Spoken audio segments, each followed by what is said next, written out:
आणि राज्यसभेच्या तिकिटासाठी लग्न मंडपातून धावपळ सुरू आहे।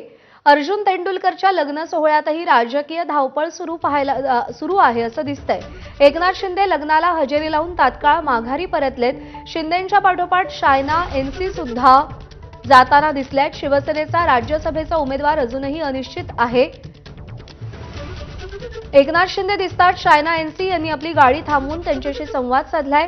एकनाथ शिंदेंचा ताफा पुढे सरकताच शायना एनसी देखील त्या ताफ्या मागे धावताना दिसलेल्या आहेत। त्यामुळे राज्यसभेच्या उमेदवारीसाठी लग्नाच्या मंडपात सुद्धा धावपळ सुरू असल्याचं आपल्याला पाहायला मिळतंय। एकनाथ शिंदे हे काही वेळापूर्वी तिथे पोहोचले। काही वेळ त्यांनी तिथे उपस्थिती दर्शवली आणि त्यानंतर ते माघारी परतले। त्यांच्या गाड्यांचा ताफा दिसतात। शायना एनसी त्या गाड्यांच्या मागे धावत गेल्या। राज्यसभेच्या उमेदवारीमध्ये शायना एनसी यांचं नाव देखील शिवसेनेकडून चर्चेत आहे। त्यामुळे आता शेवटचे काही तास उरलेले असताना एकनाथ शिंदे कोणाच्या नावावर शिक्कामोर्तब करतात याची उत्सुकता आहे।